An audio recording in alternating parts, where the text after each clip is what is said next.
Welcome back to the Iron Sights podcast.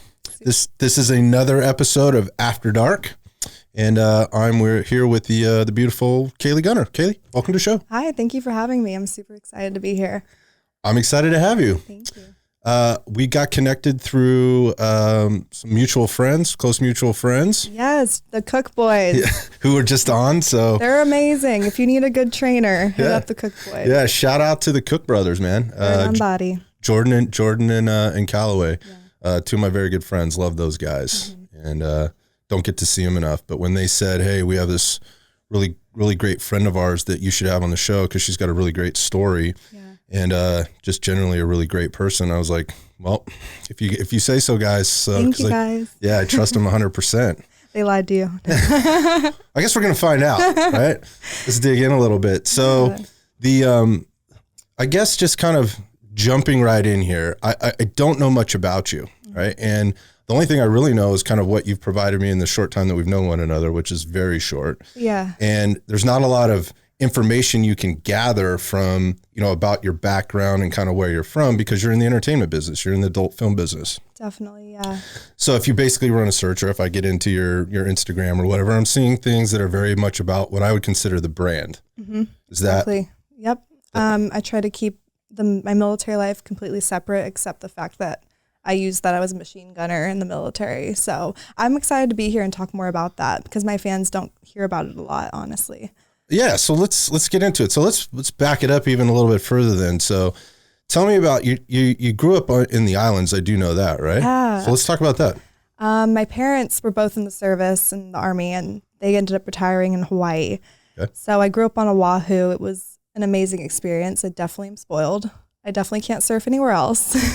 Okay. But yeah, growing up there was interesting. It definitely gave me an insight on different cultures and inclusiveness, and just I did skip school a lot though growing up to go to the beach. So that's another reason I ended up in the military.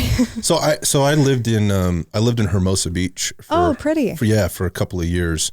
And my daughter at the time was very young. She was just turning like 2 and 3 years old.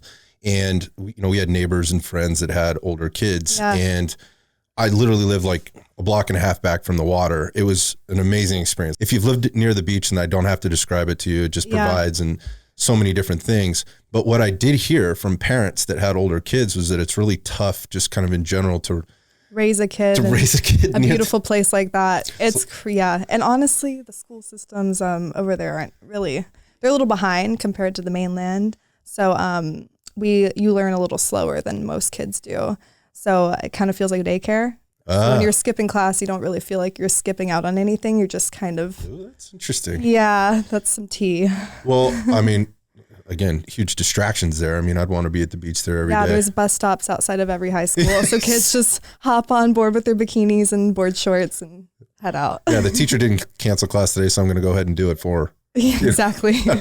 All right. So you're growing up on Oahu, and again, going back to sort of school and being a kid, I imagine that presents some other challenges too. I mean, Oahu's gorgeous. Most of us that live on the mainland would feel like we want to live there. We would want to grow up there, or, get old and die there or whatever. Oh, definitely. But I can imagine it presents some challenges, particularly for a young girl growing up. Yeah, it wasn't easy. And especially like, there was a lot of racism out there too, just because I wasn't like Hawaiian or other kids too. Like if you're Hispanic, it's just, you deal with that too as a young kid. I was one of the only white kids in my school, actually, now that I think about it, which is crazy. That's interesting. But it kind of opens your eyes up. So I'm very inclusive. Like in my industry now, like there's so many different races, and you just have to be super inclusive with everybody. So that raised me up and gave me some good morals, I think. Oh yeah, for sure. You get exposure to things, particularly that kids shouldn't. Yeah. Yeah, totally. But besides that, it's a beautiful place. The people are so kind and so sweet when you meet the right people, and everyone is just like your family out there.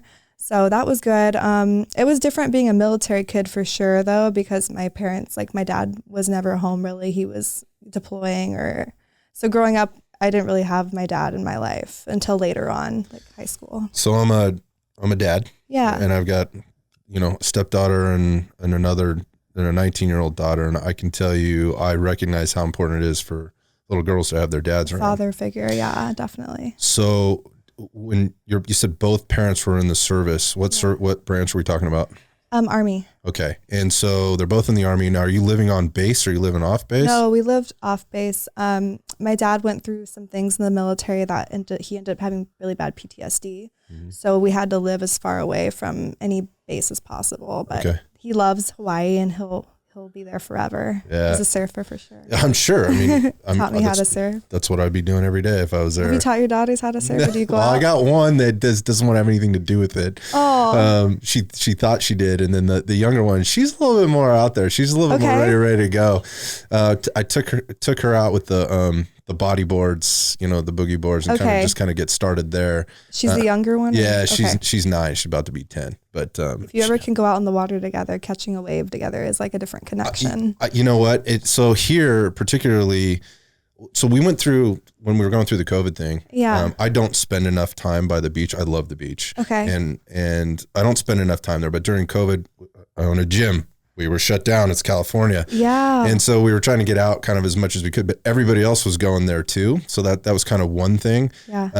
And then by the time I kind of got around to, okay, we're making it over here often enough or frequently enough, it's time to buy a board again and get this thing going. No shit.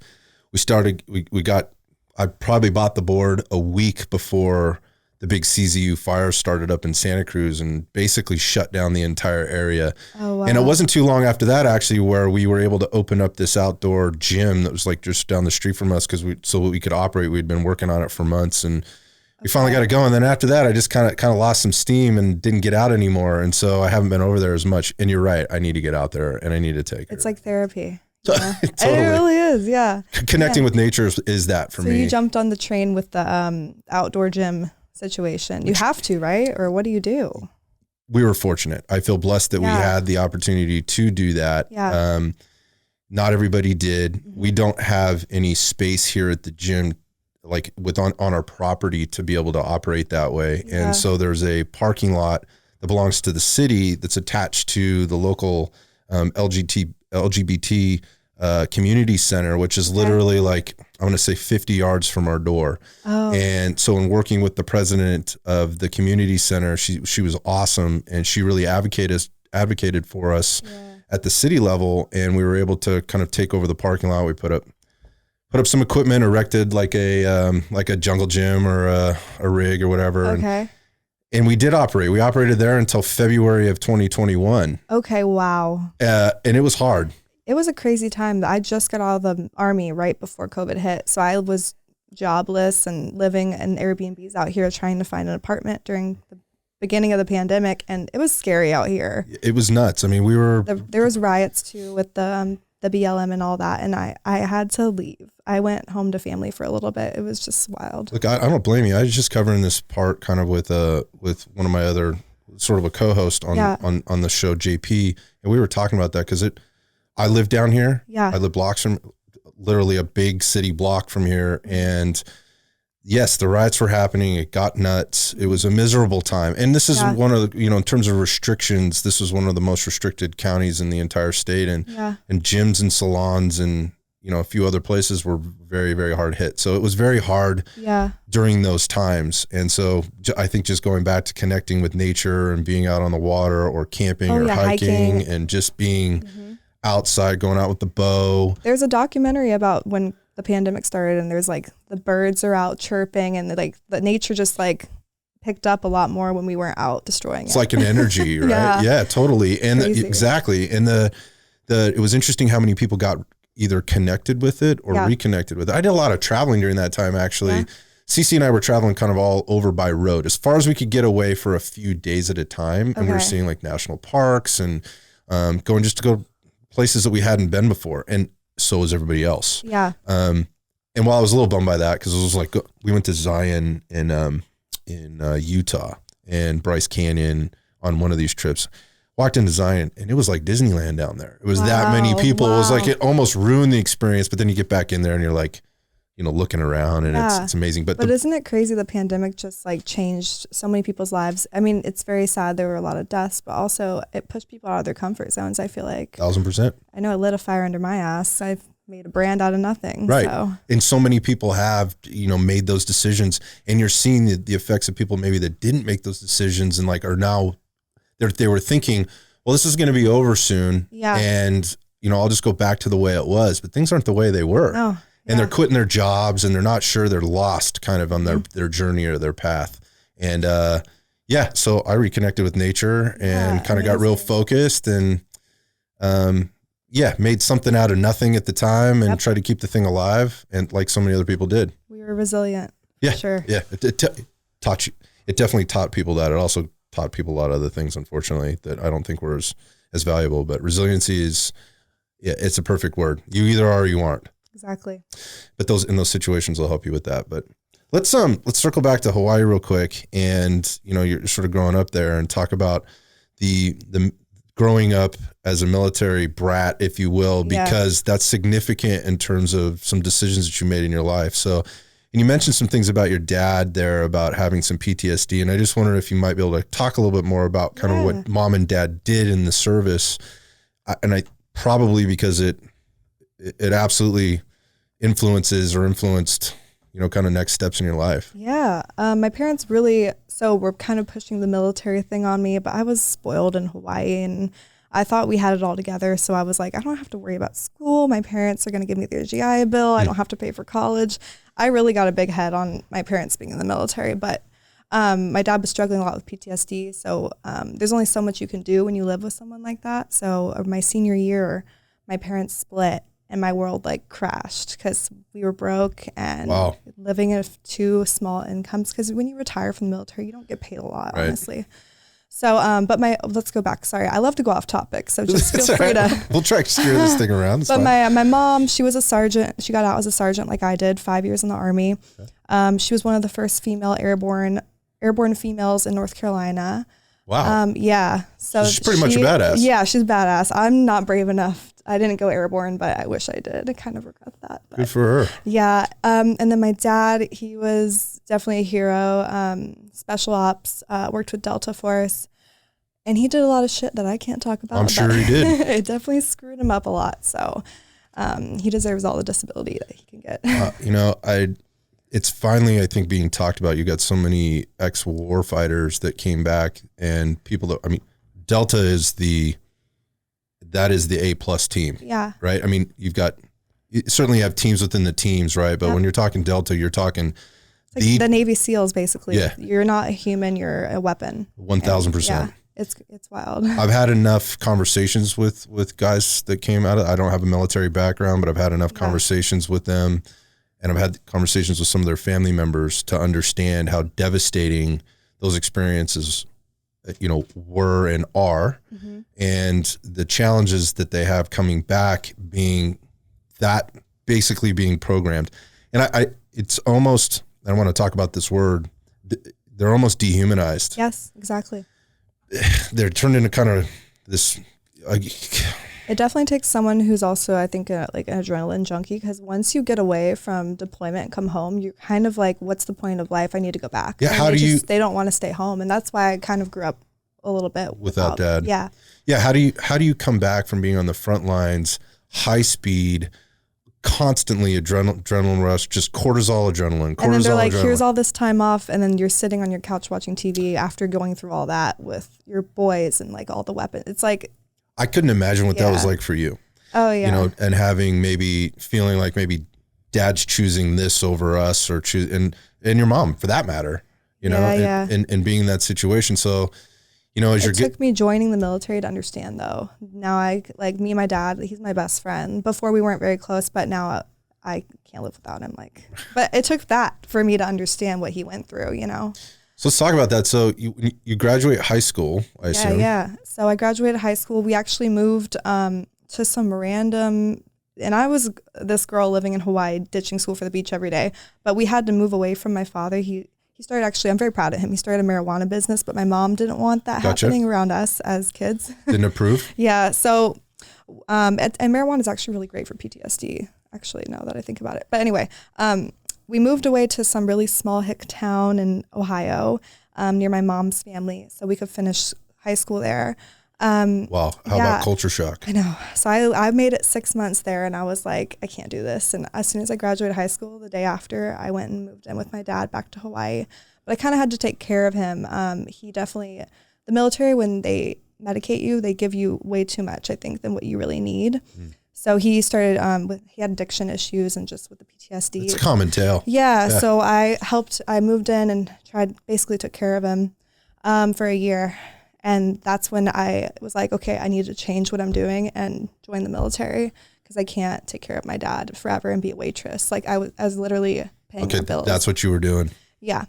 So that kind of helped me grow up really quick though and mature and realize, okay, stop wasting time. You're never going to be able to afford college like this. You need to go and join the military like your parents did. Yeah. So you join the military, you're living in Hawaii. You join the military, you don't stay in Hawaii if you join the Army. Nope. So so again, culture shock, I'm sure. Tell us about that. Oh man. Okay. So my mom ended up moving to Florida, getting away from Ohio. She could see that her kids didn't want to live in a small town like that. So she kind of moved away for us, hoping we would come back home because my brother ended up moving to Hawaii too. We just missed it so much. Okay. So we both moved back with my mom. That's where I joined the Army and went to this thing called MEPS, where you just basically get in and do all the paperwork and everything. And it's a lot. But after that, I got stationed. I was supposed to be stationed in Korea. And I told my dad about it, and he knows the general of Hawaii, the commanding general of the Army in Hawaii. So he did a little email, and I come downstairs, and my sergeant at the time is like, Sergeant, you're actually, or I was a private at the time, you're going to Hawaii now. So my dad kind of threw his hand into my career, I feel like, but I respect it, and I'm very grateful that I ended up in Hawaii. Okay, so I got a couple of questions here. One, you join the military, you go through MEPS, and then you wind up, there's boot camp. Oh right? Yeah, I skipped all that. I'm sorry. No, let's talk about let's that. Go back. And then I want to talk about the influence that dad had and whether that you think that was a positive or negative thing. Don't answer that yet. Okay. All right. Okay. But anyway, but that's important stuff we need to talk about. Yeah. So you show up there. Yes. I mean, were you ready? No. I trained myself. So actually, I'm very proud of it. While I was in the Army, I had the highest physical training score out of the men and women. No shit. Out of my Out of girl. Yeah. So I had a lot of coins and awards for that. So I'm very proud of that. But I trained myself before I went to try to get in because I was like, this is my only chance at a new life. So I'm going to work my ass off and be the best I can be. And I'm going to be taken seriously, even though I'm a blonde girl from Hawaii. Yeah. Right. And there might've been, let me ask you, I mean, was there like, look, my parents are military. Obviously, you're probably going, I got to make, you said like, I have to make my parents proud, right? Yeah. But was there pressure there as well? Or were you feeling like when you were there that you might have been looked at differently because of that? Both. I was pressured just because of what my dad did for America. I was like, okay, I have to make him proud. And then also I'm a blonde.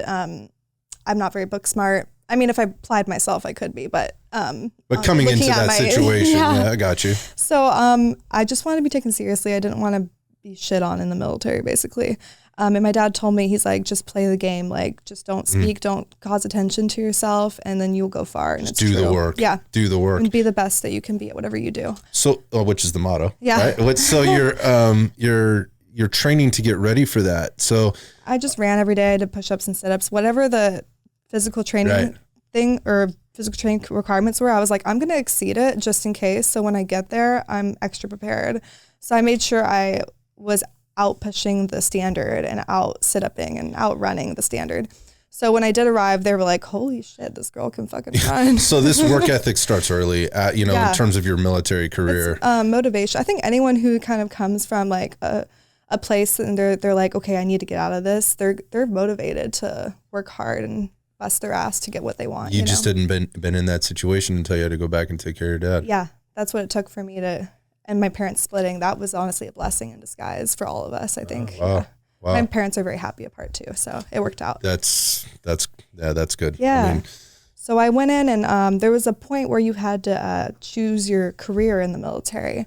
And my mom and dad, my dad actually flew out and came with me to MEPS to help make sure no one tried to screw me over and give me a cooking job. This is so important. Like I hear this advice all the time being given, you know, to young people getting in. Like you need to take an advocate with you. Yeah. To make maybe sure a veteran or somebody that gets it. Yeah, I've heard this a lot. And they just want to fill slots. Honestly, I'm never gonna trash talk the military. The military is the best thing I've ever done in my life. It literally saved my life.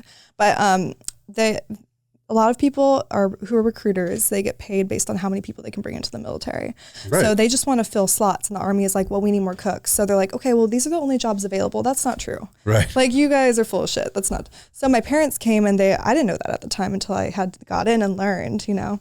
So they came, and the sergeant there was like, you know, you could be the first combat engineer in the Army, the first female combat engineer, and we'll give you a $20,000 bonus. What does a combat engineer in the Army do, Kayley?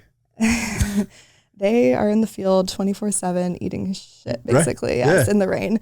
And my mom was like, you know, you want to go to college, right? She's like, you need a admin job. Like, that sounds really lame, and we know you like physical training and to push yourself, but if you want to go to school part-time and knock out your degree while you're in, you need an admin job, like somewhere you're working at a desk, set hours. Right. They're treating this like a business. You should be treating it like a business too. Yeah. So my dad kind of pressured the sergeant to show us that there were way more jobs available. Define pressure. The doors were closed and I had to leave, but I went in and he was very confident that there were other jobs all of a sudden. I love that shit, all buttoned up. Yeah. That's awesome. So, so I go in and he's like, well, we have a human resource job. And I remember I was so like sad. I just wanted to make my dad proud and do something like different.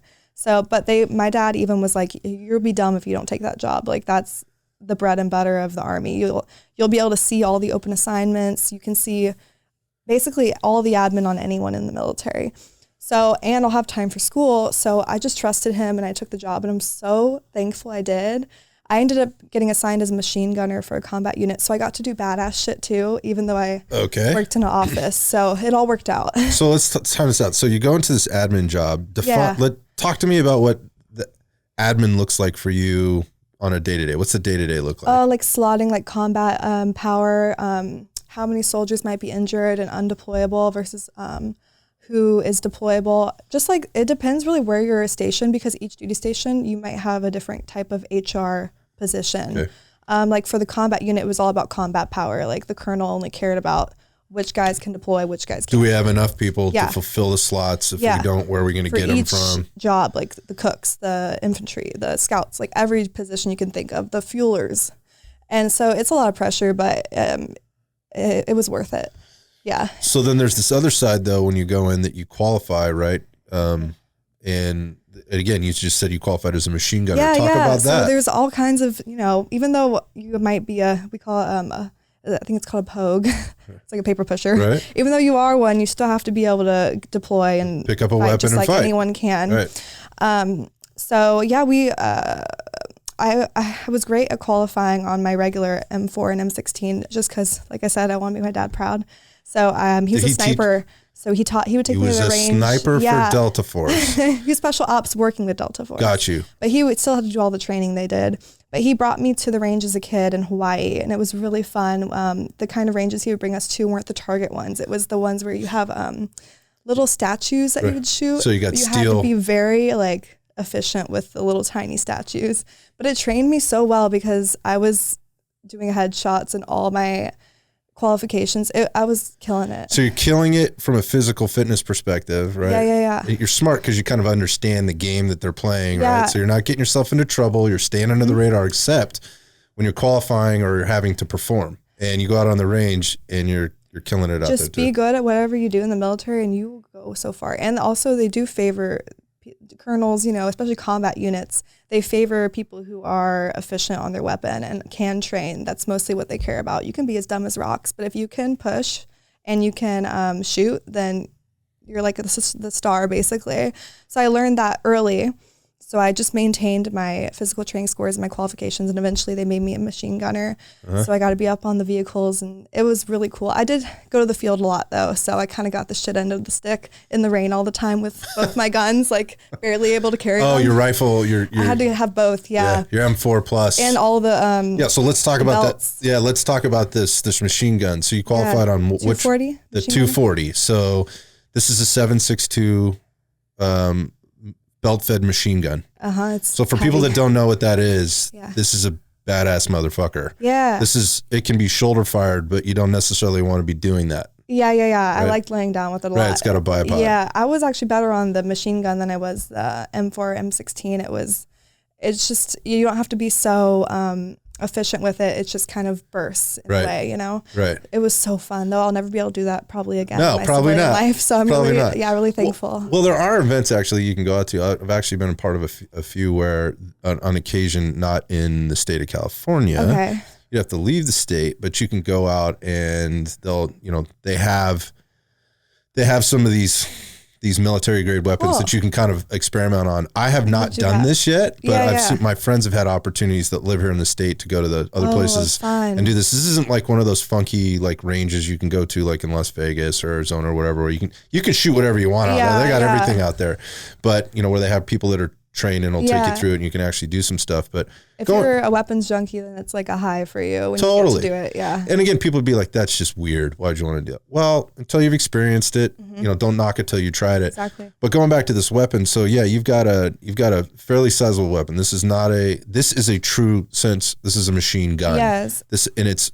can be mounted on a vehicle. That was the best, sitting in your swing. Like it was so fun just doing circles, shooting it. But we trained and it wasn't all fun, but it was cool. Yeah. So you get an experience that not every infantryman, gets to experience. Yeah. And they chose me for it because, it was all strong guys that did it because you have to be able to carry it and run with it and you can't put your weapon down. Like you need it by you all the time. So they're like, oh, she's strong. She scores like one of the highest. So now she's a machine gunner. But I'm very thankful. Like, who knows? I wouldn't have never been able to do that. Like I said, you had a guy here that worked here at the gym for several years. One of the best guys I've ever met. And he was Army as well. And he carried the 249. He was deployed a couple times, Afghanistan, and just going back to kind of the size of this weapon and the physical preparedness that you have to have for it, you're carrying these belts, right, with all the ammunition on it. So you're not only carrying your own gear, right, and if you're in the infantry and carrying an M4, you're carrying your extra magazines, you're carrying your ammunition, whatever else that you're carrying with you. You're carrying that plus the 240 ammunition. And if they want you to carry your M4 with you also, I don't know why, but some do. I can tell you this messed him up physically over time, hiking and humping that thing all over the country out there. It messed up his back and his hips pretty well. But it helped me. I was one of the first people done with my ruck march usually because I was so used to carrying all this weight. So when we only had to carry like 30 pounds in a ruck, I was like, because I carry usually 2 weapons with me. So I was like the first person done. Everything I feel like just worked out for me in the military. Like it all kind of fell into place. So I got questions about, you mentioned, kind of going into the military, maybe not so book smart, but knowing the game a little bit and how to get smarter, through the process. Yep. I'm just gonna ask you point blank. How is it being, and you mentioned this a couple of times, how is it being the blonde girl from Hawaii, in the Army and going through all this training and you're probably getting, heads turning, not because of how you look, but the fact is you're performing. Yeah. Right? So how are you being treated? Are you being treated differently than other people? For sure. So the way the military looks at it though is they don't see gender. They're like, if you're a female, you better be able to carry a man across the fucking field. Like in case you have to do that in battle, like you have to be able to do everything a man can do. But, definitely guys saw that as attractive. And, I was living in the barracks, like they're kind of like dorms basically. I was the only female in my barracks. No way. Yeah. So it was like 60 guys in one building and then just me, and we all shared laundry. They would steal my panties out of the laundry and shit. Yep. So wait, is that just because there were that few females on the base? I was in a combat unit, so it was mostly infantrymen. Got you. And at that time while I was in, females couldn't be infantry. So I think right before I got out, they allowed females to go to ranger school and be infantry and all that. So you qualified as a machine gunner, which puts you in the barracks with the infantrymen. Well, if you're underneath, so if you're not a staff sergeant, and that's like the 6th rank, I'm still a private, right, coming in. So that's when you get pay basically to move off post. And so until you reach that point, which can be like 6-7 years down the road, you're in the barracks unless you're married. So look, I was 18, 19, 20 years old once. I was a real piece of shit. Yeah. You know, like I was probably a real asshole back then. I mean, I'd like to think I treated people fairly and politely and whatever else, but I know what I was doing then. I know what I was thinking then. I mean, how was that? It was crazy because, you know, some people coming in were like 25, 26. I don't know what the age cutoff is for joining the military, but there were some old people who were privates, and it was weird because it's like, you're older, but I'm outranking you. So in the barracks, there were older men, there were younger, like 18-year-old kids out of high school. People, you know, I feel like there can be good and bad people in the military for sure. Absolutely. It's like anywhere. Yeah. Just like anywhere. You never know. But it's just about how you handle them, and you need to know the right people to be around. But, you know, in the barracks, I couldn't really control that because I'm kind of stuck. That's my home. You know? Right. So I actually ended up getting married after knowing someone for a few months. As a playing the game, because you felt like that's what you needed to do to get out of the barracks. Yes, I had too many sexual harassment issues, and I didn't want to be the girl who ended up getting raped or something. So I was like, okay, you know what? Like, I could hold my own. I'm strong, but there's going to be a point where who knows? There's all kinds of different people who could have had felonies, or you never know who's you're living next door to. If I had a boyfriend and, you know, I was having sex, of course, they would be filming it, my noises and everything. So that's the turning point when I was like, I got to get out of here. Yeah. I got to get out of here. So I met a guy and he wouldn't date me. Pissed me off, so I married his best friend. Wait, so stop for a second.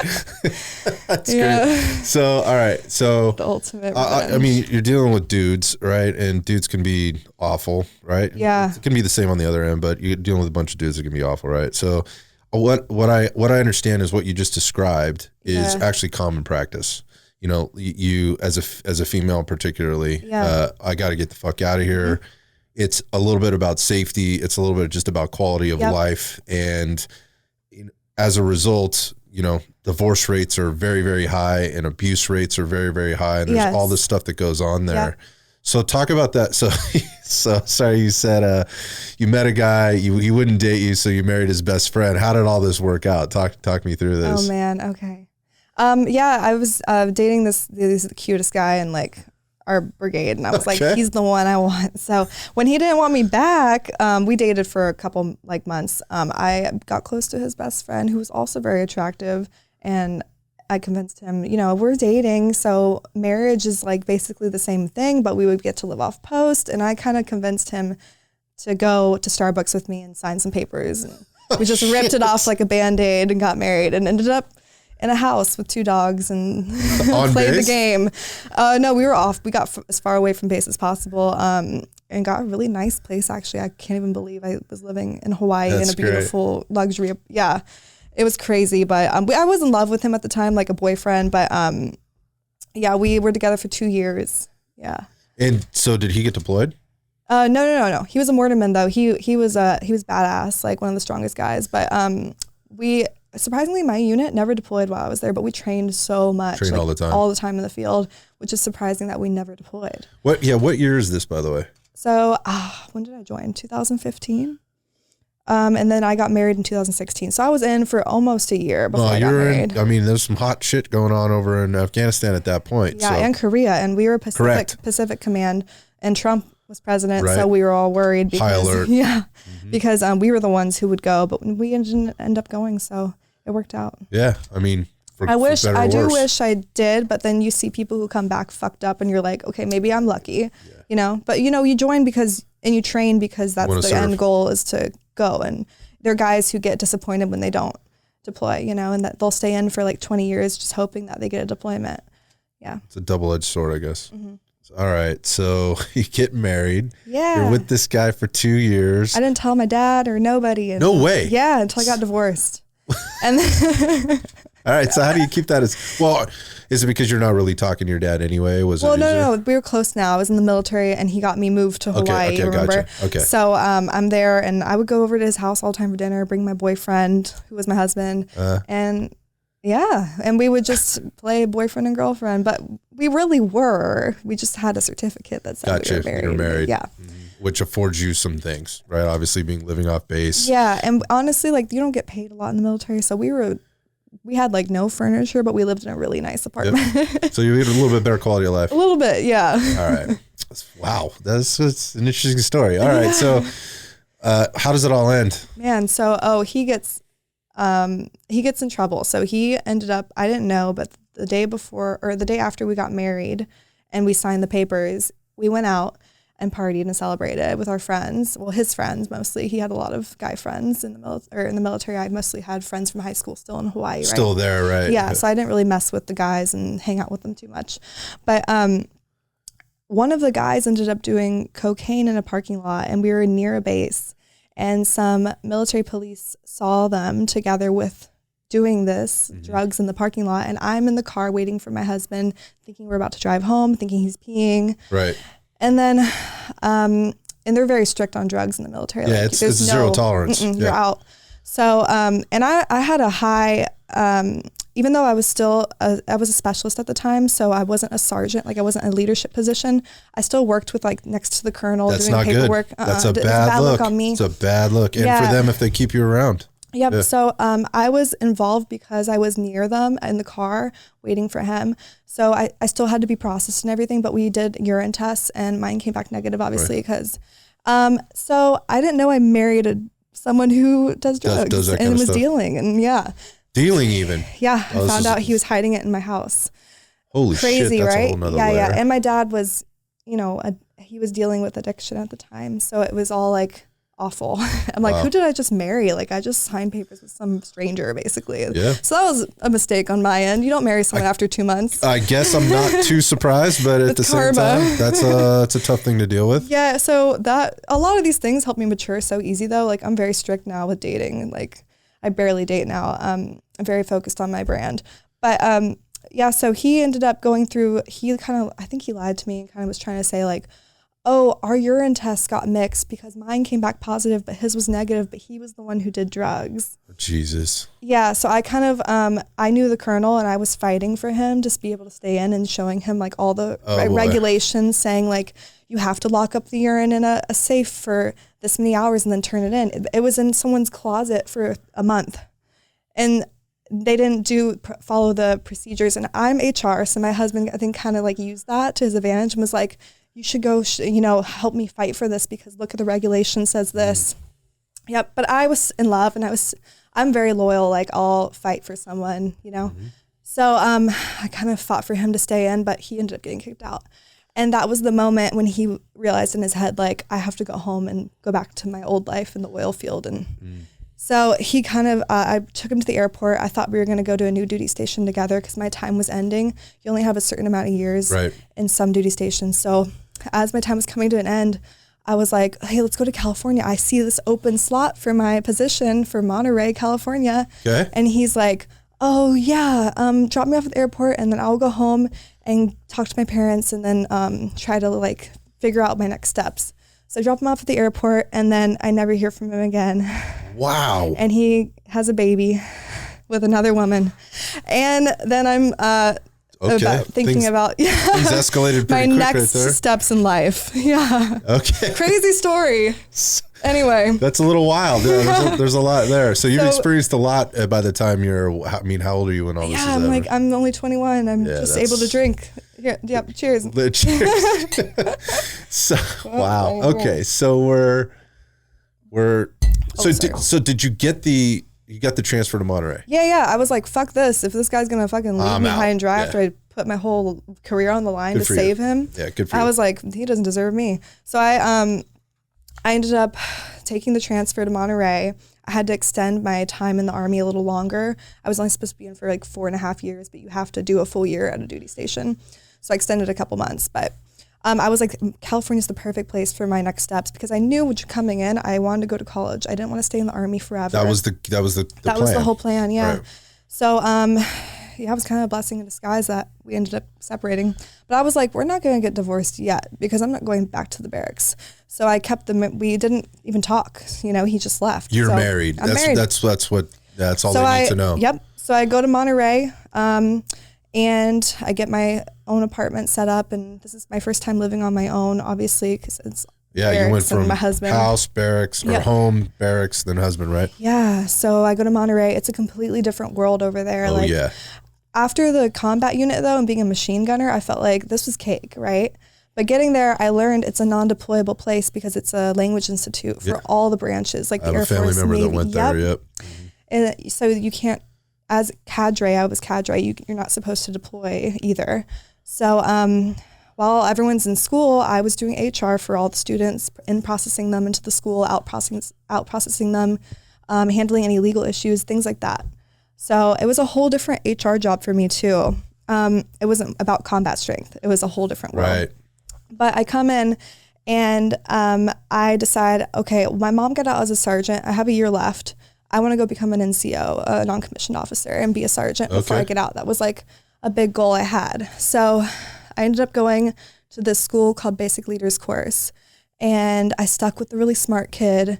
And we ended up being the top 2 to graduate our class. You don't fuck around. Like, when you set your mind to something, you're doing it. Yeah. So I found the smartest nerd, and I stuck with him. And eventually he found out I wasn't a nerd, though, because I made some boob joke, and he got offended. So my cover was blown, but I was the top 2 in my class. And I won Iron Soldier Award, which is the highest PT score in the And still course. Doing that. Yeah, right. Still doing that. So... so I ended up graduating as a sergeant, and now I was going to be responsible for grown adults. I didn't think about that part. I just kind of wanted the NCO, the stripes. Right. So I come back to Monterey, and at that point, I got some soldiers put under me. And because it's non-deployable, a lot of soldiers that get put as cadre there, especially underneath the rank of like sergeant who are in leadership positions, there are people who are like screwed up in some kind of way, whether it's mentally, physically. And that's why they're being sent there so they don't get deployed. Yep. Non-deployable soldiers. So so it was a whole other challenge for me, like not a physical challenge where I had to like physically keep up with the males. It was like I had to mental, emotional type be shit. Someone's friend and parent and leader, basically. So that helped me a lot. I still use that today in my industry now. I would take the leadership role and I help newcomers, like give them advice and stuff. So yeah, it was crazy. So wow. It's like the land of lost toys. Like everyone was broken, kind of, something was wrong with them. But I was the one who was the highest physical training score. So I was going to help my soldiers be able to pass their PT test that they couldn't pass with their injuries. Or there were girls who had gotten like raped in Korea. And I'm kind of thankful my dad like got me away from there because it happens a lot in Korea. There's a curfew for soldiers there because they don't want situations like that to happen. Wow. Yeah, so I had to become someone else mentally and take a new role in my career. So one of the questions I had going back to the beginning was dad kind of stepping in, getting you back to Hawaii? Was that a blessing or a curse? I think it was a blessing. It was a blessing. Me. Yeah. I probably wouldn't have been a machine gunner. I probably wouldn't be Kayley Gunner, you know? Right. So I'm so thankful. Everything, like I said, a lot was thrown at me and I had to like battle a lot of shit, but it put me where I am today and I'm so thankful. So let's talk about where you are today, because there's obviously going to be a transition here into adult film. Yeah. And I think that, people and your fans and your followers, and I certainly am curious about kind of how that happened. Yeah. I have been around show business a bit, right? In the music and film industry, not adult film, but music and show business, a little bit. And it can be a very rough path. I mean, there's a lot of usually having to cut your teeth and just grind and kind of do work to get there. You've already just described pretty articulately, that's not a big deal for you. You know how to grind, right? And you're going to do whatever you got to do in any industry. I guess. Yeah, exactly. You're going to succeed. You're going to fucking be top 2 in your class or first on the, the PT scores or marksmanship or whatever else. So I'm just curious. I mean, maybe you can just kind of talk to us a little bit about how do you transition from the military, which can be very hard for people anyway, transitioning out of military into the civilian world. For sure. Especially during a pandemic. Yeah, it's such an odd time. Had this been on your mind? Had you been because the plan was to go to school, right? Yeah. And so talk to us about that. Yeah. Well, I grew up, my mom is very religious. My dad, not so much. He's over here starting marijuana farms. And I mean, that's some kind of religion. So a little bit of opposite ends of the spectrum there. Yeah. My mom is very religious. She put me in a Baptist school growing up before high school. And it was you had to wear long skirts. You had to pray before every meal. You had to go to Bible school. It was a lot. So, a lot of the people in the industry who were Mormon and were in religious environments are the freakiest, honestly. I've heard this. Yeah, they're one of the best. They're the best performers. But so I grew up and I knew I was different than other kids because I was really into boys right away. I was kissing boys on the campus, and a Bible teacher threw chocolate kisses at me in front of everyone. This is a common tale too. Yeah. So he threw chocolate kisses at me in front of everyone, and then I knew, okay, I'm different. Yep. Mom's getting a phone call home from school, right? And then I get curious about my dad. Actually, I would catch him watching porn as a teenager. Okay. So you were exposed to it. Yeah, and I think that's just a part of his issues with his PTSD. Everything I think kind of revolves around that. But I would kind of catch him doing that, and I was like, okay, that's weird. But he would shut it down really quick and then act like nothing was going on, But I don't think that's really what turned me on to it. That's freaky. But so I kind of knew about porn younger, just seeing and being curious about it with all the kids in Bible school and talking about it. And it made us very curious because we were not exposed to that kind of stuff. Well, there's another part is you're not supposed to be talking about it or seeing it or hearing about it, whatever. And you're growing up in a time where it's all available to you right there on your phone. Yeah, and we have the phones are a big thing. So my dad actually had to come to the school and scare the pastor and some people to let me stay in because I was such a rebel. The dad, the superhero. Guy. Yeah. So that worked out. So I got to stay at least for a little bit, make some good friends.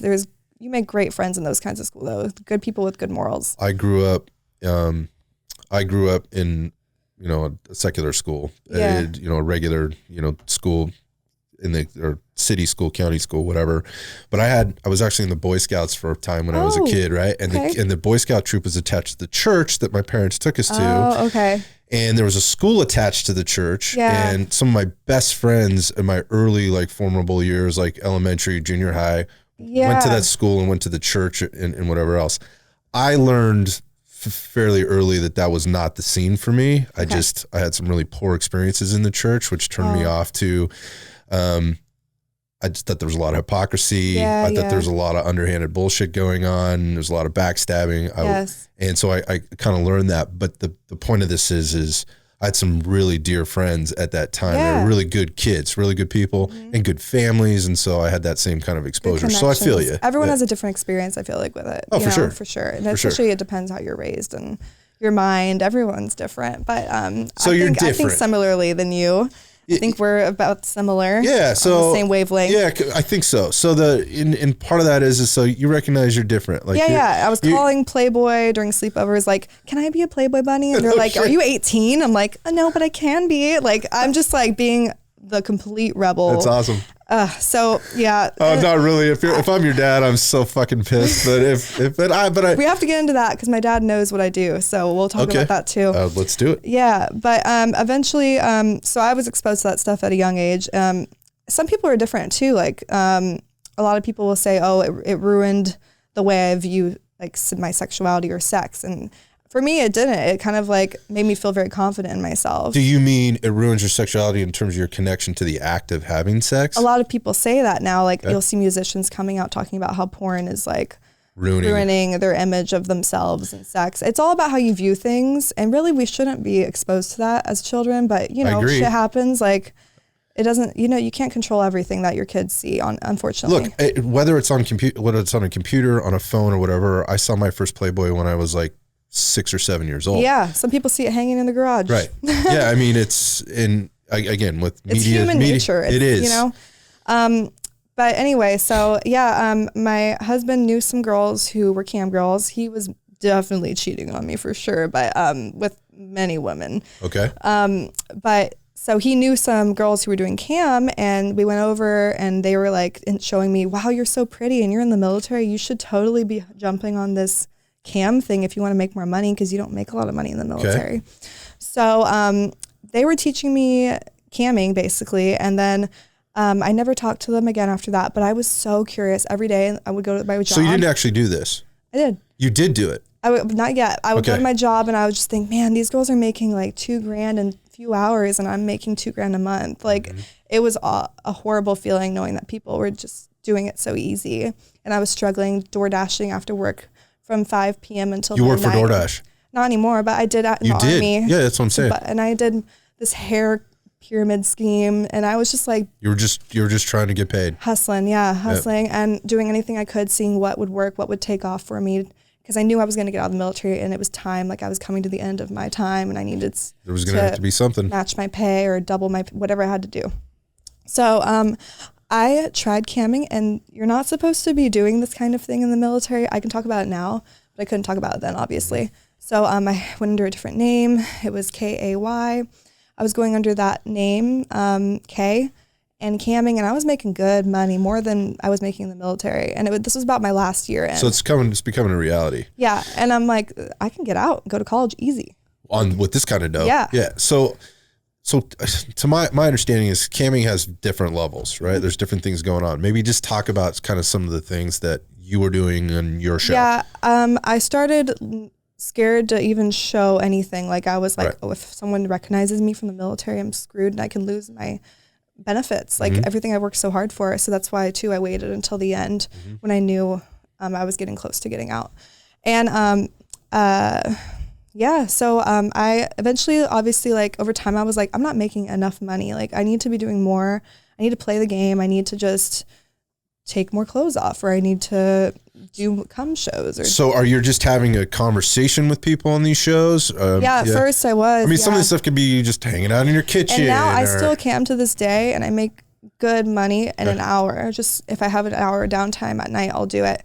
And it's just talking. Like most people just want a friend. Like you don't even have to do all that, the nudity or anything. You can, even if you're topless, you can make good money just talking to somebody and being their friend. That's really what it is. My fans were the reason I joined the adult industry. They're the reason I learned how to pay taxes. They gave me so much good advice about cars. They taught me so much. Wow. I didn't have a husband or my parents. I kind of moved out on my own, out of the military, away from them in California. So they were literally my best friends. So this is interesting because there's a value exchange happening here beyond the money piece, is what you're telling me. So you're making some money, you're getting these experiences, but you're also building virtual relationships. Yeah, they're like, oh, you don't have furniture? We're going to send you a couch. Oh, you do this for me so much. You're so nice to me. And no one's like, these people might not have any friends or be suicidal, or they're like, you're being so nice to me. I'm going to do this for you. Did that feel weird? At first, because I don't like asking people for shit, because I work hard. I work my ass off, and I don't want someone to say, oh, you have a sugar daddy, or, oh, you do this because of this person. But it didn't, because I genuinely felt like they knew I was going to stay and come back and talk to them and be there for them and just be a friend for them. So it didn't feel weird. So I find this interesting because in this situation where you're camming, you're in control, right? You control power, your time. You control your value in terms of when you want to work, when, who. Yep. There's no, you're not being told. I was like, why would I become a stripper and have men touching me when I can do this from my bedroom? Right. But let's just. So safety of your own home. Yes. Right, it felt very privacy. safe. A whole other name. Like your neighbors don't need to know what's going on. Like no one from the military. Nobody's following you home. Yeah.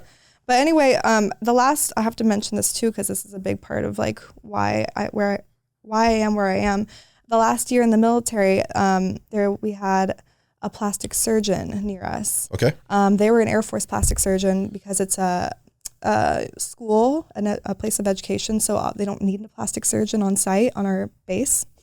But I knew I always wanted to get a boob job.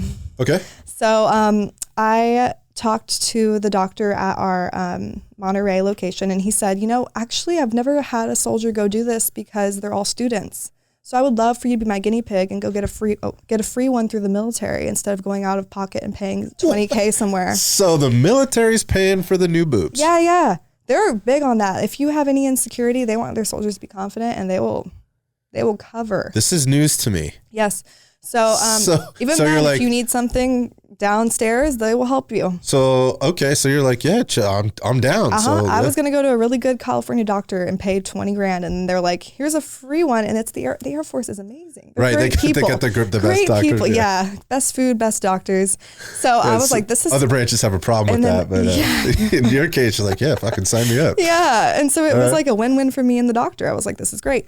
And again, things are just happening for me, falling in my lap. It was amazing. I did work hard though. I worked hard for everything I had, but. So you're camming or at this point I am camming because I was trying to save up for a boob job. Okay. So the boobs come after the camming. So you get the boob job.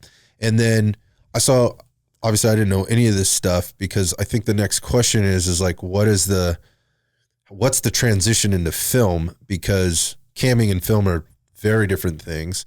And before I guess you get there, was there some kind of an escalation in this cam thing when you start and you realize my friends noticed I was way more confident with my new surgery. Yeah. So they were like, you are killing it on cam. Like you're the #1 girl and you're a great performer. Like you overdo your cam shows. They're like, you need to be doing professional. Have you thought about it? You should be reaching out to agencies. They were sending me legitimate agencies to look at. And I was so grateful because a lot of girls come in with horrible experiences, just finding a random how to become a porn star. Yeah, or something. Yeah. So I was very thankful for them. They're the reason I'm doing this today. They believed in me. So yeah. And I kind of was like, okay, I'm in college during COVID online. This is horrible. I hated it. I was in the Army doing badass shit. Right. And now here I am sitting in my apartment in a brand new city. This is when I moved to where I am now in the Bay. Mm-hmm. And I knew nobody. I had no family, no friends. And I was like, okay, I'm bored. I need to go and meet people that aren't online, like not on cam. Gotcha. So I was like, let's do something different with my life. And that's when I made some calls and an agency was like, we'll send you to a company. You can practice, see if this is for you. And if you kill it, then we'll take you. So it's basically like an audition process. And then this is a whole new world for me where I have to prove myself again and kill it. I was just about to say, because this isn't like, again, camming and film have to be two very, very different things. Definitely. I mean, you're not. We do virtual reality movies, which is like the VR headsets, and that's exactly like camming. So I kill that stuff because it's like I'm back in front of a cam screen. So and it's just you solo. You have like a man laying there, or you can do solo. Okay, so let's go back to the cam thing for a second too. Yeah. So are you soloing all this stuff? Yeah. I never. So there was never any other females or any other males in these cam shows? Nope. The last man I was with was my husband from like over a year ago. Yep. At that point. Yep. Okay. So then it's time I'm divorced at this point. I'm like, what do I have to lose? If I want to do something like this and put myself out there on the internet, I'm going to be fucking good. And I'm going to do it now before I lose my opportunity or you're on the clock, right? Yeah. I mean, you're on the clock. Uh-huh. You can't do this. I can't get a bottle service job. I can't do some random strip job. The pandemic was happening. I was like, this is the only way for me to stay in this industry that I was in, like kind of dipping my toe in, and also meet people and talk to people face to face and make money. You know. So you had some influences there, and they said, hey, you're doing a really good job. Yes. And they connect you with an agency. Yes. So let's go back because you just mentioned like there's a lot of horror stories out there apparently where people have gotten just like horrible. This is not a legit agency or it is an agency and the shit that they're doing is awful. It's bad people doing bad things to people. Just like how I said, there can be bad people or good people in the military, and just the same thing here. So, and I would imagine if you're getting connected with a decent agency, whatever that means in the industry, I have no clue what that means. There's a vetting process that goes on here, right? Obviously, you have to show that you can perform. Yes. So there's that, but there's got to be like, what's the lead up to this? You just write them an email or it was that easy. I was surprised. They're like, here's some. I'll name some. Spiegler, Next Level. Spiegler was a big one. I don't know if you ever heard of him, but I don't. He has the top stars. So I knew like when I emailed him, he wasn't gonna take me. And I was telling all these agencies, I've never done this before. I only want to do girls. I'm scared. Okay, so you put some limitations, but look back. Like, you've been crushing everything up until this point. And I just heard you say, like, you knew he wasn't going to take you. Why would you think like that? Like, why would that change all of a sudden? Because I don't have any proof of me ever being on camera doing this. You don't have a product yet. Yes. I was like, okay, I'm going to have to work my way to get into his agency. So I that was a big plan for me my first year. I was like, I'm going to start with whoever will take me. And then whatever shit I have to go through, I can handle it. I've been through worse. And I know someday I'll be able, this is for me, then maybe they'll take me. So I just took the first agency that was like, yes. Okay. But I made sure I went on, it's called AVN. I went on, it's like an adult website. They do the award shows. I went on their website and looked at the list of agencies. I didn't just listen to my fans just in case. They did give me good, reliable sources. But I went and looked at the list of the top winning agencies, basically. And I just went down the list, emailed them. And that's when my first agency, Next Level, they got back to me and they were like, we take a lot of new girls. We would be perfect for you, but we want to make sure that you can be a good product for us. Right. Yes, basically. It's just like the military when I sold my body to be a weapon. This was like, I was a product. That's how you were, that's how you were reviewing it. That's interesting. I am a business, so. Yeah, and that's exactly. So you have to look at it like that still. So,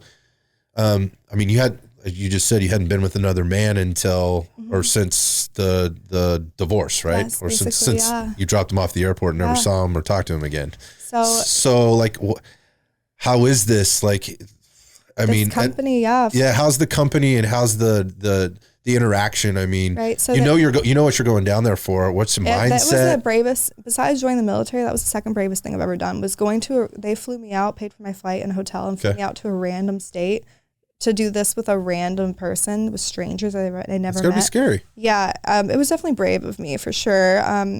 It could have been a dumb decision or it could have been a great decision, but so far it's worked out. I don't suggest people just meet up with strangers, and do this because there can be some sketchy people faking that they're a company.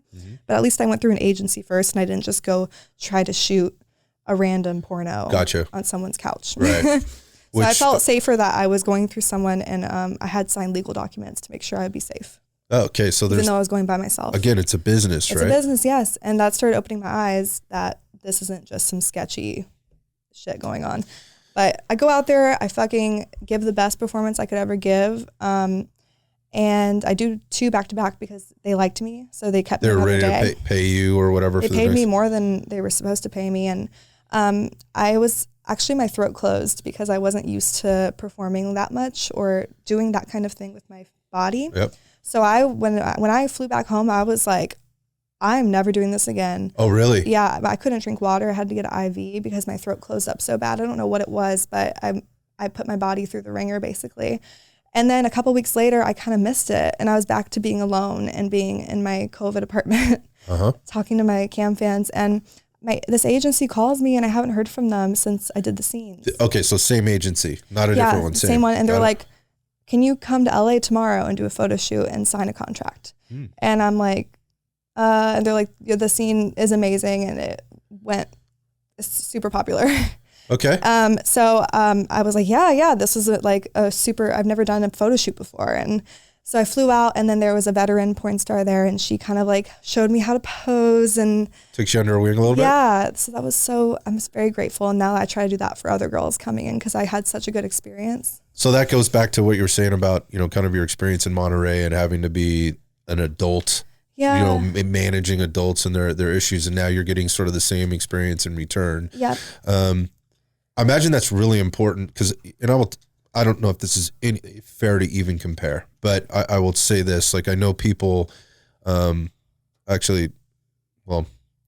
going to drop names, but I know people in the professional sports world, particularly in the NFL, that help, NFL players transition in and transition out because it's can be such an overwhelming process. Definitely. I don't think a lot of people think about that. I feel like this job, I don't think I'm an athlete, but we put our bodies through so much that you need like a chiropractor. You need to like take care of yourself and your parts. Like you have to just be There's some self-care that goes on there. It's a performance you're doing. Yeah. It's not real. It's not for pleasure for us. It's for pleasure for the viewer. Yeah. So we're just I'm basically in a circus and I'm doing all kinds of different things with my body that's not natural or that's not how sex should normally be, but we're putting on a fantasy for people, It's a business, like we said. Yeah, so going to that, I mean, let's kind of go back to the beginning stages. You do this audition, you go home, you're there a couple of weeks, you get this you get this phone call to do this modeling shoot, right? This photo shoot. What, if anything, I mean, I imagine, what's happening to you physically is a bit of a shock, but are there any other things that catch you sort of off guard, like in this process, or was it pretty well spelled out for you? So these people that were the agents, owned the agency, they were veteran performers. So they've been in for 20 years, male performers. So I felt very safe. No one ever made me feel, no one was ever creepy in any way. And there were other girls there doing the photo shoot as well. It was a shock for me because I was like, fuck, I've never modeled before. Now I have to really stay in the gym and make sure I look good all the time. And there's new pressures. It was new pressures because in the military, you're wearing a uniform. You don't care if I have makeup on, how your hair really looks. It's a little bit more forgiving. In the field. Yeah. So this was definitely another culture shock for me, a whole new environment. And I just had to adapt to it. So anything that, that's happened, I guess maybe in the beginning or since, because it's not been a long time. It's been what, a year? A year and a half. Yeah. So a little over a year. Anything where you're just like, no, that's the beauty of it. Because, so like I said, people are going to have awful stories about the porn, just like they are in the military, because you can't control what happens to you. I just haven't been through anything like that yet, but I've learned I'm not an 18-year-old naive girl. I've been through some shit. I know I can say no to things. I'm the boss. My agents work for me. Good for you. Yeah, they work for me, and I can say yes or no. Do you want to do a gangbang with 5 guys? No. Why would I want to do that? That's just me personally. It's great if girls do those things, but it's just for me, I'm not ready for that. Yeah, gotcha. But you're able to say yes or no to things, and you don't have to feel pressured to please anyone. If you want to make this a career and go far, you need to be able to stand up for yourself. Yeah. This goes back to self-advocating, treating it like a business. Yep. There's contractual things that are involved there, and you walk in or on set and it is a business. Yeah, exactly. Maybe talk about the business a little bit and kind of what that's like, walking on set and all the things that are going on around you outside of the actual scene, right? So, I mean, again, I've been around show business a little bit. I've been around some video shoots, music video shoots, some commercial type stuff. Yeah. And I remember being shocked the first couple of times going, damn, there's a lot of people here. So, I mean, there's people everywhere on these things. Okay. So the agency is the booker, right? So they're the ones who are kind of have to be the bad guys sometimes and say no to companies that want to hire me. Okay. So the companies go through them first, and then my agency asks me if I want to do something. And then you get the final say. Yes. Okay. So so you're not contractually obligated to do X amount of films per year or anything, maybe a music artist. Yeah, some agencies might require a contract, we want you to stay with us on contract. You can only shoot with our booking through our agency for 2 years or 1 year. But some agencies don't, and it's no pressure on the performer. Okay. So it just depends on what agency you choose. But so sometimes you'll go on set, and I learned this, there won't be a makeup artist. You kind of just have to show up with whatever you know how to do with your face. Okay. They don't provide wardrobes, so you have to go out of pocket and pay for lingerie and outfits that you can only wear for this one movie. Because you can't do it 2 times, right? Yeah. And then there'll be either one person on set, and it's the guy you're shooting with, and he's just kind of filming it while you do your thing, or you're with 10 people on set. There's a personal assistant. I've been on a set where we were there for 12 hours, because it's a very scripted movie.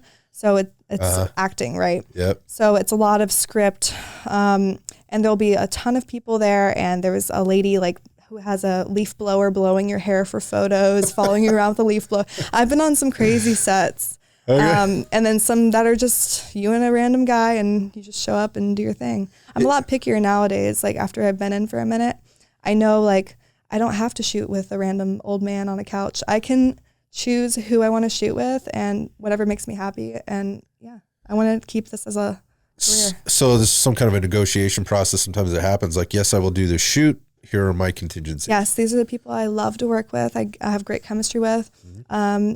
And these are the people I will never work with again. You have a no list and a yes list. And when you're on set, you also, a lot of fans don't know this, but you're able to talk to each other first and tell you what are you not comfortable with? Because I'm not going to choke you or slap you in the face if you're not comfortable with that. Boundaries, yeah. Yes. So it's literally a business. None of it is for our pleasure. It's for the viewer. Yeah, I think that's important for people to hear. Mm-hmm. I want to go back to word I used before because I think this can be easily done. I mean, you're playing a character. Yeah. Right. In these scenes. Right. And it's your brand, right. And who you are in film. And we're going back to this, we were comparing the military operator as they're dehumanized. Yes. You know, and I could see that as being, I mean, if we're being really honest, I can see that happening in the industry. Right. I see it too. You know, and the damage that can do is people getting wrapped around their character. That's why I don't live in LA. So talk about that. I'm still fresh, so I see some people really thrive out there, you know, like they have a bunch of things going on. They have way more opportunities coming at them than I probably do because I'm only there so many times a month. But I still live here. I just haven't left yet. I definitely plan on it because it just doesn't make sense anymore for travel. me. Yeah, the travel, the hotels, the Ubers, the food. It's hard to have a good fitness routine. Stay on track. Yeah, that's been frustrating. So I'm going to eventually relocate out there, but I've just been kind of standoffish because I see people go down a wrong path. I see them partying with all the porn stars a lot, or rappers, or players like NFL and all that. It's a rough lifestyle. Yeah, and everyone wants that. You're kind of, to me, I am a business, but to some people, they're clout. They're like, oh, I'm a porn star. We should totally hang out with these influencers. And it's just not, there needs to be a balance because I see people getting onto different kinds of drugs, and you can't come onto set, by the way, with any alcohol or drugs in your system, or Oh, that's interesting. You will get blacklisted and you won't be able to shoot anymore. We actually have to get videoed before every shoot we do saying, are you on any drugs or any alcohol? And we have to say no. Wow. Yeah. So they're running a tight ship, at least with the people that you're working with. Yes, exactly. So eventually I'll make my way out there, but for the beginning, I wanted to just build my brand, see if this was a possibility for me. And so far it's taking off. I was nominated for Best New Starlet. And I was just going to get to that. Yeah, it's more than taking off. I didn't win it, but it's okay. At least I was nominated. That's a huge honor, especially for a girl who was in the military a year and a half ago, not knowing how to do a photo shoot. Right. I mean, those are accomplishments. I mean, you're doing what you set out to do, to be the best, right? Yes, exactly. And I don't know how many first-time nominees actually win the thing. I'm not familiar with that. I mean, I do know about the AVN Awards. Yeah, it's a big deal. It's a big deal. It's a huge deal in the industry. Yeah. It's kind of a celebration, and it's also big business. Yeah. Right? I mean, you get nominated, right? That just pushes the stock a little higher, right? Exactly. In the brand, right? We haven't had an in-person one. It's because of COVID. It's all really been online. Yeah. I did my first convention. I don't know if I'll do those again unless they're like very large, because just for me, it's not worth all the travel and the time. Whereas this, you just kind of show and tell kind of thing. Show and, show your brand, and your fans can meet you there in person. Gotcha. I actually had Callaway Cook. He was my security guard. Oh, it's awesome. I'm sure Cal loved that. Yeah, oh, Cal. He was there to scare everyone. So it was the perfect convention first experience for me. I didn't feel uncomfortable at all. Oh, good. Yeah. Good. Well, I mean, I think maybe some of the other questions I would have would be, you just kind of mentioned the lifestyle and the choices that you've made to keep, separate the business from life and making good sense and good decisions kind of in everything that's happened. And it's been a short period of time. I honestly think the military, I couldn't do drugs. I was just going to say, yeah. I had to be on my shit. If I wanted to get good physical training score, I couldn't be drinking too much. I was on my shit in the military. So that rolled over for sure into this industry. I show up on time for things reliable. It seems very controlled, which is again, a little more interesting than anything else for me in terms of how you got, you're very put together with regard to your thought processes and how you're going through things. It's all very planned. It's all very structured. There's a certain amount of drive, right? And you're responsible for your brand. How you want your brand to be perceived or how you want it to take off is all on you. Right. Your agency is only there to help you with bookings. You're independent. You're fully responsible for everything that happens, and there's a certain amount of integrity that comes with that, and you're clearly managing that at this point. I wonder, some of the questions I would have, I went back, I made the dad comment earlier about you, kissing boys and being, and all that stuff. So how has this impacted? I mean, even though you don't live in LA and you're not in the heat of it, which obviously is, kind of the capital, right? At least here on the West Coast. How do these things impact your lifestyle or your life? I mean, eventually you don't get nominated if you've been keeping it secret, you can't keep it secret for too long because it's going to get out. So How has that impacted your life? As my personal life? Yeah.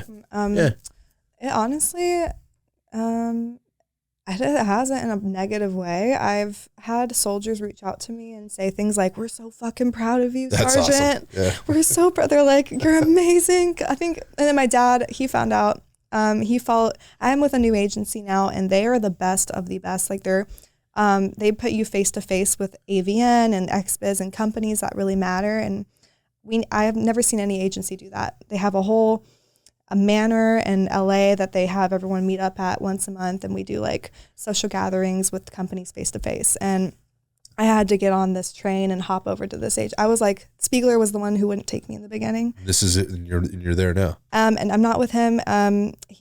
This agency out of nowhere just took off. So I'm kind of grateful that I'm with who I am now with Motley Models. Yeah, they're amazing. They're killing it in this industry. Outstanding. Big plug. I forgot where I was going with that. No, we were talking about my dad. Yeah, your dad. And he how follows their agency Instagram. My dad is he loves women. Well, you mentioned that earlier. Yeah. Right? Yeah. So I didn't know he followed them. So I kind of kept it a secret for a year. And then a couple months ago, he was like, "Are you doing XXX?" And I was like, I didn't respond. I didn't know what to say. Man. I was like, "Wait, is this by text?" Yeah. So you get the text message from Are dad. you doing XXX? And I'm like, do I respond? So I just kind of like ignored it for a day. And then, I was just gonna say, how long do you sit on that question before you respond? Yeah. Oh my God. So a day late, because he's my dad. He's like my best friend. I don't want to disappoint him. I've been trying to make him proud this whole time. I didn't want to disappoint him. Yeah. So a day later, he sees I'm not responding, and he texts me, "Listen, no matter what the fuck you do, you kill everything you do. You're the best of the best at everything. Yep. Everything you touch turns into gold." He's like hyping me up. And he's like, "I'm so fucking proud of you. I see you're nominated for awards." I think, honestly, if I wasn't doing well, he would be mad. But since I'm doing good, he's like, "Keep it up, girl." That's awesome. That's great. He's like my biggest supporter, and it's amazing. Oh, I love that. Yeah. Yeah, I love that. Yeah, he's very open to it. So, yeah, I text him all the time about things. I don't get into detail because he's my dad. Yeah, sure. But I'll tell him like, I worked with this girl. He's like, "Oh, I love her. Tell her I say hi." I'm like, "Dad." That's great. So he's fanboying you a little bit too. Yes. That's fantastic. I love that. Biggest fan. Oh, that's great. Yeah, I guess the next question would be like, that's kind of a peek into, and like you said, it's been a positive thing. Yeah. And the only times one person was rude to me was someone who tried to screw me in the military while I was married. And he got mad. I could tell he was upset because I never screwed him. Right. So he texted me like, "Oh, a machine gunner, huh?" Because he taught me how to use a machine. He was the one who trained me on a machine gun. So he was the only one who was ever rude, but I'll take it. Like everyone else is so supportive like that. I don't have time for that. Yeah, exactly. Right. Like, why would you at this point? It sounds like you're busy doing your thing and being successful. Yeah, that doesn't affect anything going on. So I think the next question would be like, I think I know the answer to this, but I'm gonna ask it, and I'd love to hear your answers. Like, where do you go from here? Like you're fresh into this, like you said. Everywhere. You're 18 months. Yeah. Is it fucking world domination for you, or what is the goal? The beauty of this is I did start. I feel like I'm 25. I just turned 25. I still feel like I have so much time to live so many different lives. Like if I could do the military and transition to this, what's next? I'm just open to new opportunities, and I have a lot planned this year. I just want to give the best performances I can give and see. I'm relocating to LA and just see what opportunities kind of like come towards me, and I'm just going to take them head on and I love see what happens. Yeah. So just plan to move forward. No matter what happens, we'll just see where I end up. But I know every time I take a new opportunity on, it's always better than the last one. So what are your fans like most curious about, do you think, just about you? And what do they ask you the most? And you got a little bit of a platform here, a little bit different platform to talk about it. What are the things that they ask you about the most, and how do you answer those questions? Well, they mostly ask me, I am their fantasy for them. So they ask me a lot of sexual questions mostly, but I'll answer. That makes sense. Yeah, I'll answer whatever they have. I'm very open with them. They know about my military past. They know everything about me. So yeah, that's mostly what that's really gets. But they also like to push me and like business wise, like they're like, "You should write a book. You should do different things while you're in, or go into mainstream acting," and they'll like help push me in ways too. So I have that coming soon. Yeah, a book sounds like a fucking great idea. Yeah, it's going to be killer. So I'm working on that this year. Yeah, fantastic. Yeah, so those are my next steps. I'm just focusing on crushing this year in the adult industry, and then my book. And then just trying to hop into some mainstream opportunities. My agency also books for mainstream acting, so that's perfect. Oh, cool. Yeah, so we'll just see where this year takes me, but I'm going to fucking work my ass off. So, in working your ass off Yeah. and just kind of like thinking about the work that's out there, you choose what's realistic for you in terms of, I don't know, how many films a year? I mean, do you look at it that way? Gosh, I don't even know. I don't want to know. Yeah. That's like asking what someone's body count is in a way. Yeah, maybe. Yeah. I don't know. Even though it's business. It's business, right? I don't want to know. Yeah. I'm sure a lot. Yeah. I mean. In a year and a half, I've been working I feel like I'm doing something every day, but whether it's a scene or camming or OnlyFans. Okay. OnlyFans, oh my God, that's an amazing thing. I'm so thankful for that, by the way. But yeah, when I first joined, I had no money. I was a college student making my GI Bill pension, which wasn't a lot. I was just being able to barely afford rent and a few groceries. So I had my little Honda Civic, and I would drive to LA every day and then drive home. And I would drive all the way 6 hours just for a scene. And this was during the beginning of COVID too. So there were COVID tests at it's called Talent Testing. It's a place that talent tests at in LA. I had to drive all the way to LA, get tested, COVID tested, drive all the way home, work out with Jordan Cook. Right. And then the next day drive back for my scene because you have to have a 24-hour COVID test. But I couldn't afford to stay, get a hotel or anything. Yeah. Holy shit. Yep. I was like, I'd rather work out with Paragon Body than afford a hotel. Shout out. That's a sacrifice. But man. yeah, I fucking worked my ass off to get where I am today. So I didn't take like the typical route. I didn't just like move to LA right away. I wanted to make sure it was something that was going to take off for me before I put my whole life into it. Yeah, man. That's a smart move. I understand you just had a calendar shoot too. Oh, fuck yeah. Yeah. Talk about that. I did a calendar last minute last year. I think I put it out in like March, which was way too late for a calendar. Sure. But I just wanted to, I've always wanted to do that. Like, who doesn't want to be the girl hang up on someone's garage or like, you know? So I did one last year, but this year I was like, I'm going to go all out. Like, I want to do my dream calendar. I thought about this like when I was in the military. I never thought I would be where I am, but I knew if I was ever an influencer or Instagram model or something ever turned out for me, I wanted like a military style calendar. Okay. So that's the theme. Yeah. So I did a Gunner 2022 calendar and I'm so proud of it. I flew to Nashville, shot with an amazing weapon. He's like a weapons photographer.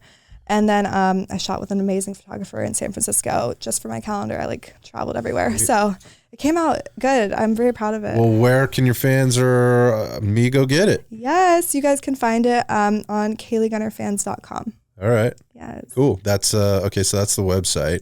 And then you got the Instagram. Yes. Right. And so what's that? What's the handle on that again? Kayley Gunner, and as well as Twitter. And I actually just dropped my first line of merch today. So you guys can get that on fangear.com. Talk about that. What's that? What's the merch? Oh, yeah. So I have a bunch of items, like literally anything you can think of. Like, oh, you need some coasters, actually. So you should get some Gunner coasters. All right, you got some Kayley Gunner coasters? Yeah, I got some coasters. I'm on it. I've got anything you can think of. So if you hop on that website, there's a ton of merch. It's my first line, so I'm excited about it.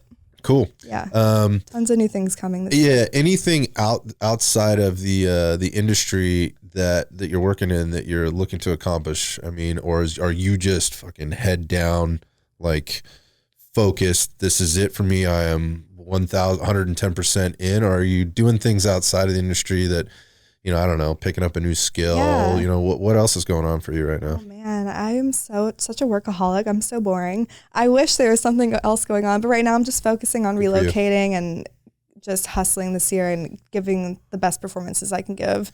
And then when I feel like I'm ready, I'm going to step into something new, but I don't want to force anything. I want to kind of just go with where this is taking me and see what happens. Yeah, there's the true entrepreneurial spirit. I mean, all the people that I have sitting in that chair over there are all, you know, the same way. And, and a lot of people might look at it and go, that's just weird. Like, that sounds boring. You must be boring. You know, you're in a different industry than a lot of people would probably ever imagine they'd find themselves in. But yeah, if I forced things, I would end up in Korea. I don't know where I would be. I'd probably still be in the military with body aches and issues, and who knows where I would be, you know? Not that that's a bad decision, but it's just not the decision that makes me happy, and I'm very happy where I am. Good for you. Thank you. Keep doing that. Thanks.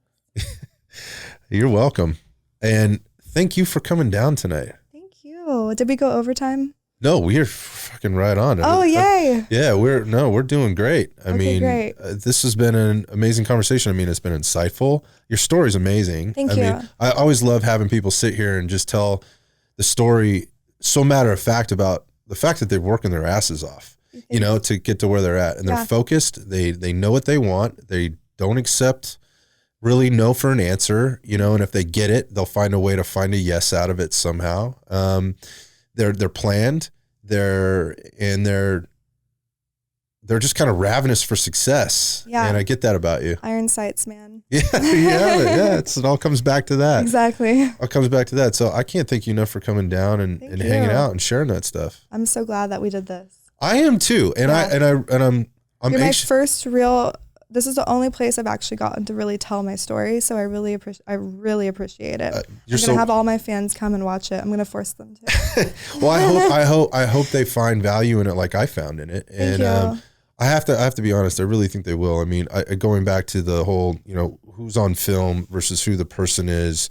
I think you just did a really good job of kind of explaining who you are and what you're about. And it was the bourbon. I'm proud of you for doing it. Yeah, cheers. Thanks again for coming down. Thank you.